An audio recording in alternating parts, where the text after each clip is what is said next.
যার উপর দায়িত্ব আছে তার উপর আল্লাহ তাআলার রহমত আছে।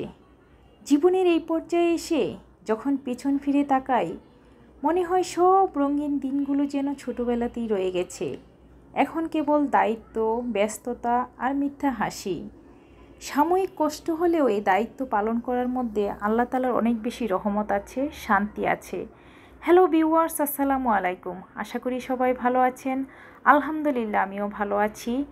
দায়িত্ব সবাই পালন করতে পারে না, আর যে পালন করতে পারে তার উপরেই হয়তো আল্লাহ তাআলা সেই দায়িত্বর ভারটা দিয়ে দেয়। গত এক সপ্তাহ আগে মাকে ডাক্তার দেখিয়েছি। মা আসলে অনেকগুলো পরীক্ষা করেছি। পরীক্ষাগুলো রিপোর্ট দেখাতে গতকালকেও এসেছিলাম। গতকালকেও আপনাদের সাথে কথা বলতে বলতে ইবনে সিনা হসপিটালে আসা যাওয়ার ভিডিও ক্লিপ আপনাদের সাথে শেয়ার করেছি। তো আজকে আবার কিছু পরীক্ষা করানোর জন্য মাকে নিয়ে আজকেও ইবনে সিনা হসপিটালে যাচ্ছি। আসলে হসপিটালে যেতে কারোরই ভালো লাগে না, তারপরেও যেতে হয়, কিছুই করার নেই। এই ইবনে সিনা হসপিটালে আসলে আমার ভিতরটা দুমড়ে মুচড়ে আসলে আসে। নিজের ভিতরের কষ্টটা নিজেই বুঝতে পারি কতটুকু। এখানে অনেক হারানোর স্মৃতি আছে, অনেক কষ্ট আছে, সেটা বলে বোঝানো যাবে না। যাই হোক, এখানে আমি নিজের জন্য কখনই আসিনি।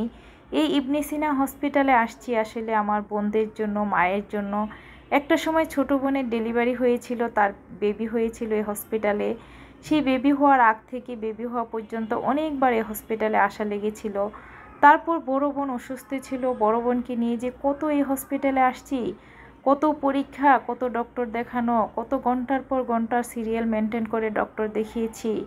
যাই হোক, সেই মানুষটি আর আমাদের মাঝে নেই। সবাই তার জন্য দোয়া করবেন, আল্লাহ যেন তাকে ব্যস্ত নসিব করে। যাই হোক, মাকে নিয়ে গত কয়েক বছর হয় ইবনে সিনা হসপিটালে আসছি। এখানে ডক্টর দেখায়, অনেক পরীক্ষা করি, কয়েক মাস পরপরই তার সব চেক আপ করা হয়। তারপর ডক্টর দেখিয়ে মেডিসিন চলে। তার মাশাল্লাহ একবারে কি বলবো, মাশাল্লাহ বলে আর উপায় নেই। মানে এমন কোনো রোগ নেই যে আমার মায়ের শরীরে বাসা বাঁধে নাই। তারপরে সবাই দোয়া করবেন, আলহামদুলিল্লাহ সে ভালো আছে। তারপরেও ডক্টর দেখিয়ে পরীক্ষা নিরীক্ষা করে এখন আরও কিছু পরীক্ষা দেওয়ার জন্য আজকে নিয়ে আসছি।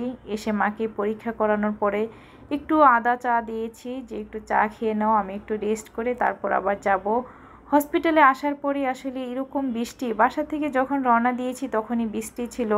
আসলে কিছুই করার নাই, এই পরীক্ষাগুলো করতে হবে, সেজন্য বৃষ্টি মাথায় নিয়ে হসপিটালে চলে আসছি।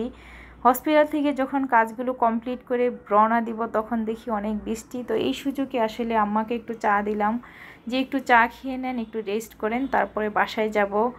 আসলে নিজের ব্যস্ততার বলে কথা নাই। আমার ময়নার পরীক্ষা চলছে, বাসায় অনেক ব্যস্ত, বাচ্চার পড়াশোনা, পরীক্ষা, তারপরে মা অসুস্থ, মাকে নিয়ে হসপিটালে আসা, বাসায় রান্না বান্না করা, সব মিলে অনেক ব্যস্ত থাকি। তারপরেও পেজের কাজ করতে হয়, পেজে ভিডিও দিতে হয়, ভিডিও তৈরি করতে হয়।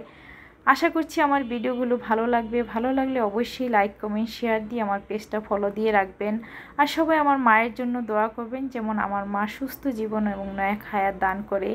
যাই হোক, এই বুড়ো মানুষকে আসলে অসুস্থ রোগীকে নিয়ে হসপিটালে আসা যে কত প্যারার আর কত কষ্টের, আজকে সেটা হাড়ে হাড়ে বুঝতে পারলাম। কারণ এই যে যাচ্ছি ঝুম বৃষ্টি, বৃষ্টি দিয়েও মাকে নিয়ে বের হয়ে যাচ্ছি, কারণ হসপিটালের সামনে কোনো সিএনজি গাড়ি কোনো কিছুই পাচ্ছিলাম না।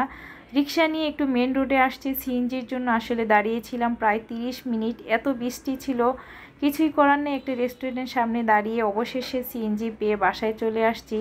বাসায় এসে একদম ঝুম বৃষ্টি, আল্লাহর রহমত ছিল। এত বৃষ্টি হলে হয়তো আরেকটু কষ্ট হয়ে যেত। বাসায় এসে মায়ের পছন্দের, মায়ের জন্য আসলে একটু রান্না করতে নিচ্ছি, কারণ অসুস্থ রোগী সব কিছু খাবার খেতেও পারে না। একদম কচি লাউ দিয়ে, মুগ ডাল দিয়ে বুনা করে দিচ্ছি। আর আমার আম্মা করলা এবং উস্তাবাজি অনেক বেশি পছন্দ করে। তার পছন্দের রান্নাগুলো তৈরি করার জন্য, রান্না করার জন্য আমি আসলে কিচেনে চলে আসি। আমার বাচ্চারা তো এই খাবারগুলো একদমই পছন্দ করে না, তাদের জন্য আসলে